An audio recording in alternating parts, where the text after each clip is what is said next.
Hi everyone, कैसे हैं आप लोग। आज हम स्टार्ट करने जा रहे हैं क्लास 12 का एक न्यू चैप्टर करंट इलेक्ट्रिसिटी। आइए समझते हैं करंट इलेक्ट्रिसिटी क्या होता है। ये एक इंट्रोडक्शन क्लास है, तो हम कुछ चीज़ों के बारे में डिस्कस करेंगे।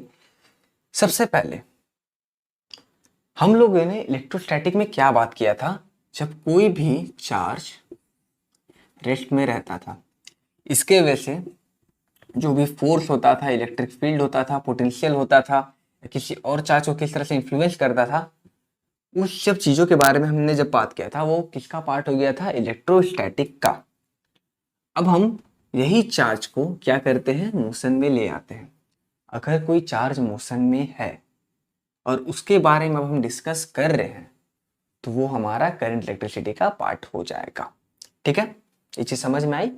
अब देखिए स्टार्ट। सबसे पहले आते हैं करंट के डेफिनेशन पे।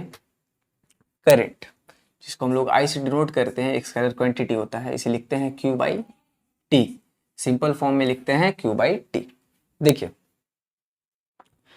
Rate of flow of electric charges in a any given cross section area, बोल सकते हैं rate of flow of electric charges in a given cross section area is called current. I is equal to Q by T. देखिए ये होता है हम लोग का करंट का फॉर्मूला। इसमें भी फॉर्मूला का बहुत सारा वेरिएशन है। अब कैसे, फॉर्मूला तो है लेकिन फॉर्मूला में भी बहुत सारे वेरिएशन है। ठीक है, हम बोलते हैं, चलिए कुछ एप्लीकेशन देखते हैं किस तरह ये फॉर्मूला अप्लाइड होता है सब में। अगर मैं इंस्टेंटेनियस करंट के बारे में बात करूं,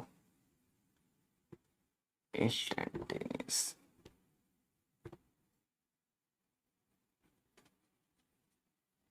इंस्टेंटेनियस करंट के बारे में बात करूं तो हम इसे कैसे लिखते हैं, del Q by del T, del T tends to zero, या तो D Q by T T.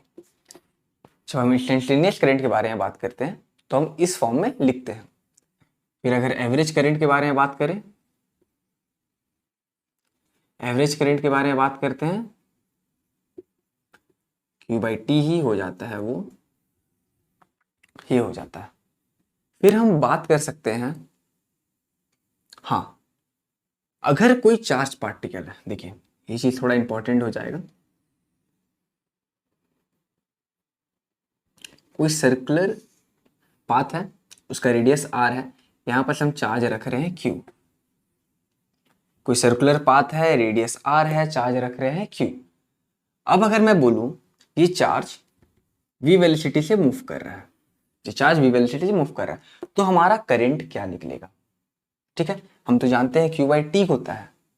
ठीक है, यहाँ पास से एवरेज करंट का बात कर रहा हूँ, एवरेज करंट इसमें क्या होगा, तो हम तो जानते हैं Q बाई टी होता है, लेकिन यहाँ पास T क्या ले, तो यहाँ पास T हम लोग लेंगे टाइम पीरियड।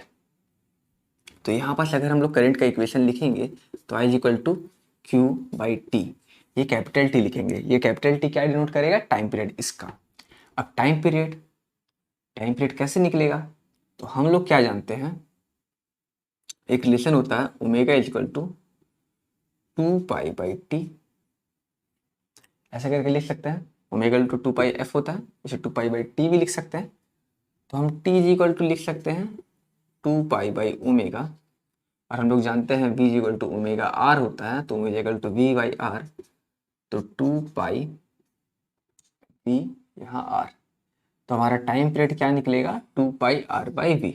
अब यहाँ पर हम इसे पुट कर सकते हैं, तो हमारा निकल जाता है Q v by 2 pi R. अगर कोई चार्ज सर्कुलर पाथ में मूव कर रहा है जिसका रेडियस r है और v वेलोसिटी से मूव कर रहा है, ये वेलोसिटी कांस्टेंट है, तो हमारा रिलेशन निकलेगा I equal to Q V by 2 pi R. और कुछ केसेस आ सकती है, एकदम आ सकती है, देखते हैं। हाँ, जब हम बात करते हैं डिस्चार्ज ट्यूब के बारे में,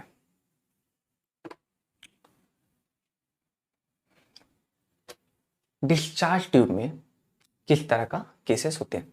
अगर मैं बोलूं N1 प्रोटॉन है, ठीक है, N1 प्रोटॉन और N2 इलेक्ट्रॉन, यहां दिख रहा है कि नहीं, लिख देता हूं।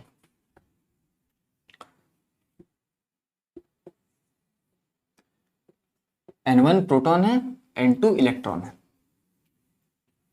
अब मुझे करंट बताना है। अगर डिस्चार्ज ट्यूब में N1 प्रोटॉन है, N2 इलेक्ट्रॉन है, प्रोटॉन लेफ्ट टू राइट जा रहा है और इलेक्ट्रॉन राइट टू लेफ्ट आ रहा है, ये केसेस है, तो हमारा करंट निकलेगा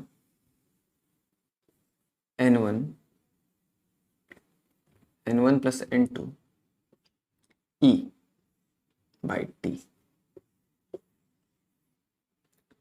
ये निकलता है डिस्चार्ज ट्यूब में। जब डिस्चार्ज ट्यूब में N1 इलेक्ट्रॉन होता है और N2 प्रोटॉन होता है, या बोल सकते हैं N2 प्रोटॉन होता है, N1 इलेक्ट्रॉन होता है, और इलेक्ट्रॉन मूव कर रहा है right to left, proton move कर रहा है लेफ्ट टू राइट, तो हमारा रिजल्ट आ जाता है N1 plus N2 E by T.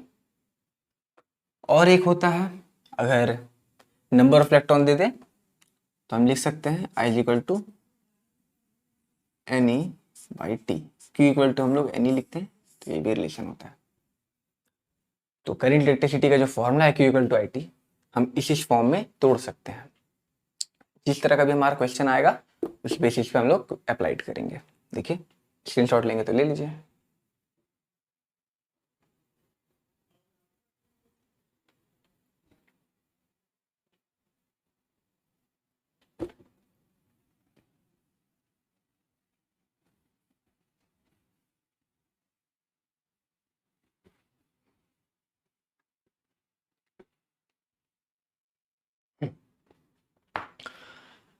और एक चीज, अगर कोई करंट वेरिएबल करंट है, अगर कोई वेरिएबल करंट है, तो उस केस में हमारा Q क्या निकल जाएगा, इंटीग्रेशन ऑफ I dt।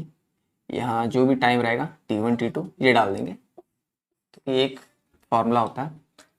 अलग अलग सेम चीज रहेगा, उसको तोड़ तोड़ के अलग अलग फॉर्म में लिखते हैं। चलिए, ये सब चीज हो गए। हम बात क्या करेंगे अब, बात करते हैं अब करंट कैरियर के बारे में। करंट कैरियर के बारे में फिर डिस्कस करेंगे ड्रेड वेलोसिटी के बारे में।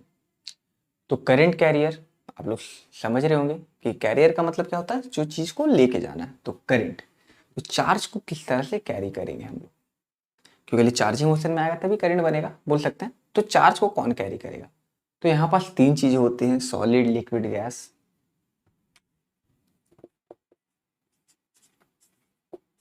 Solid, liquid, gas. सॉलिड में तो बहुत सारी चीज सॉलिड है, तो क्या होगा, सॉलिड को हम लोग तीन पार्ट में डिवाइड करते हैं, कंडक्टर, सेमीकंडक्टर, इंसुलेटर। हम लोग का कंडक्टर इलेक्ट्रॉन को फ्लो को होने देता है, मीन्स कंडक्टर कोई भी इलेक्ट्रॉन को फ्लो को नहीं रोकता है और वहां पास चार्ज कैरी करता है। सेमीकंडक्टर कुछ हद तक पास होने देता है और इंसुलेटर नहीं होने देता है। लिक्विड में बहुत सारे लिक्विड होते हैं, जितने भी जो लिक्विड आयंस में टूट जाते हैं, डाइल्यूटेड सॉल्यूशन बोलते हैं शायद, जो टूट जाते हैं आयंस में, तो वो इलेक्ट्रॉन्स को पास होने देते हैं। और गैस में भी उसी पैटर्न में होता है, बहुत सारे गैसेस होते हैं जो आयंस के फॉर्म में टूट जाते हैं, तो ये पास होने देता है। तो ये तो हो गया। देखिए, यहाँ पास किस तरह का मोशन होता है, हम ड्रिफ्ट वेलोसिटी के बारे में बात करेंगे अभी जल्दी। सबसे पहले देखते हैं किस तरह का मोशन होता है ड्रिफ्ट वेलोसिटी, उसी से आप लोग को समझ में आएगा। अगर मैं कोई फिगर बनाऊं,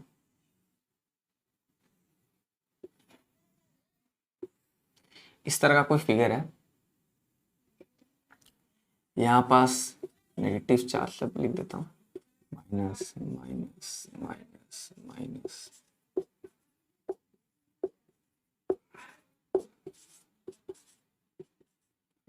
इस तरह के बहुत सारे इलेक्ट्रॉन सभी है। ये कोई पाथ में है या कोई अरेंजमेंट में है, नहीं, रैंडमली कहीं भी है। क्योंकि कोई भी कंडक्टर, जब हम कंडक्टर के बारे में बात करते हैं, कंडक्टर में क्या होता है, सी ऑफ इलेक्ट्रॉन।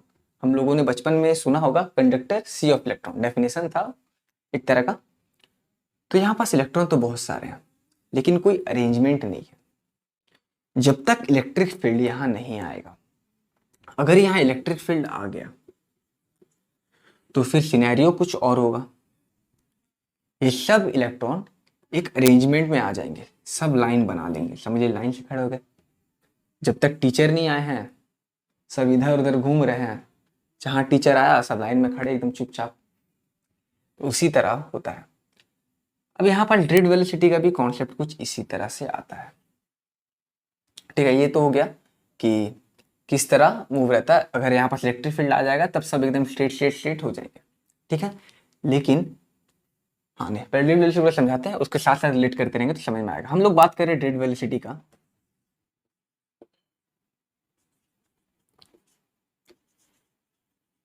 ड्रिफ्ट वेलोसिटी जिसको हम लोग वीडी से डिनोट करते हैं, छोटा डी लिखते हैं। यहां पास ड्रिफ्ट वेलोसिटी हम लोग को क्या बोलता है, किसी भी अरेंजमेंट में जब हम लोग इलेक्ट्रिक फील्ड अप्लाई करते हैं तो जितना भी इलेक्ट्रॉन है सब एक पैटर्न में आ जाता है, एक अरेंजमेंट में आ जाता है और कुछ एक एवरेज वेलोसिटी से चलने लगता है। ठीक है, तो यहाँ पर ड्रिफ्ट वेलोसिटी का हम फॉर्मूला के बारे में बाद में बात करेंगे। उससे पहले ड्रिफ्ट वेलोसिटी में एक कॉन्सेप्ट आता है रिलैक्सेशन टाइम का। वो क्या है, देखिए कंडक्टर अभी ऐसा है जिसमें इलेक्ट्रॉन इधर उधर है, लेकिन जैसे हम लोगों ने इसमें इलेक्ट्रिक फील्ड अप्लाई किया तो एक पैटर्न में आ गया।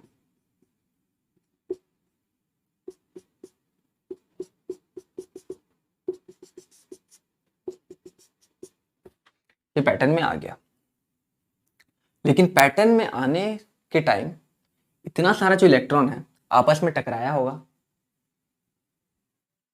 तो जो कॉलिजन टाइम होता है उसको हम लोग रिलैक्सेशन टाइम बोलते हैं। इस पैटर्न से इस पैटर्न में आने के टाइम कितना बार टकराया होगा, तो जो स्मॉल टाइम होता है जिस जस्ट में इसका दोनों इलेक्ट्रॉन का कॉलिजन होता है, तो उस टाइम को हम लोग रिलैक्सेशन टाइम बोलते हैं। रिलैक्सेशन टाइम, इसको हम लोग टाउ से डिनोट करते हैं। ठीक है, अब आइए ड्रिफ्ट वेलोसिटी का फॉर्मूला निकाल लेते हैं। जो भी हम लोग का फॉर्मूला आएगा, देखिए सबसे पहले इलेक्ट्रिक फील्ड अप्लाइड कर रहे हैं तो फोर्स होगा, फोर्स क्या होगा माइनस ई ई, क्यू ई लिखते हैं। यहाँ क्यू एक इलेक्ट्रॉन के बारे में बात करें, चलिए ये माइनस साइन क्या डिनोट करता है, F equal to Q E में कि in the direction of applied electric field, in the direction of electric field force decreases. बस इसका इतना ही सेंस है नेगेटिव साइन का। हाँ, तो यहाँ से हम एक्सेलरेशन निकाल सकते हैं। ए हमारा क्या हो जाएगा minus E E by M. पहले फोर्स को हम लिख सकते हैं mass into acceleration, A equal to हम लोग का हो जाएगा minus E E by M. यहाँ पास हम लोग इक्वेशन ऑफ मोशन लगा सकते हैं, हमें निकालना है वेलोसिटी, इक्वेशन ऑफ मोशन लगा देते हैं, काम नहीं हो जाएगा, हो जाएगा। तो इक्वेशन ऑफ मोशन क्या बोलता है, v equal to U plus A T. ये बोलता है, हम तो इनिशियली जीरो पे थे, देखिए इनिशियली जीरो पे कोई भी इलेक्ट्रॉन अभी मूव नहीं कर रहा है, सब चुपचाप रुका हुआ है, मतलब सब रेस्ट पे है। अब रेस्ट पे है तो इनिशियल वेलोसिटी जीरो। फिर हम इलेक्ट्रिक फील्ड अप्लाइड किए, तब फोर्स आया, तब एक्सेलरेशन आया, तो एक्सेलरेशन आ गया। तो v is equal to U तो जीरो, ए टी, ए का जगह हम डाल सकते हैं minus E E by M. ठीक है, वीडी से डिनोट कर देते, चलिए ड्रिफ्ट वेलोसिटी का बात हो रहा है, नहीं सबसे यहाँ नहीं करते हैं, यहाँ कर देते हैं। ये इक्वेशन ऑफ मोशन इस तरह से लिखे हैं, ड्रिफ्ट वेलोसिटी यहाँ तो हो गया ए, इनिशियल वेलोसिटी जीरो, टी। अभी हम लोगों ने बात किया टाइम क्या होगा, रिलैक्सेशन टाइम, जिस समय कॉलिजन किया। देखिए कॉलिजन में कुछ तो टाइम लगा होगा, उतने टाइम में सब अरेंज हो गया। जैसे हम लोगों ने इनिशियल वेलोसिटी जीरो है, इतना इलेक्ट्रिक फील्ड दिया, तो इतना फोर्स लगा, इतना एक्सेलरेशन आया, तब ये अरेंज हो गया कितने टाइम में, कुछ कॉलिजन टाइम को रिप्रेजेंट करके। तो यहाँ पास हम यहाँ पास टाउ लिख सकते हैं। तो ये हमारा निकल जाता है ड्रिफ्ट वेलोसिटी का इक्वेशन वेक्टर फॉर्म में। अगर इसे मैग्नीट्यूड में हम करते हैं तो V D is equal to E E tau by M निकल जाता है। V D is equal to E E tau by M निकल जाता है। चलिए ये सब चीजें हैं,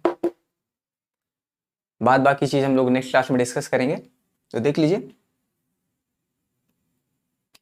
चलिए अगर वीडियो अच्छी लगी हो तो लाइक कीजिए।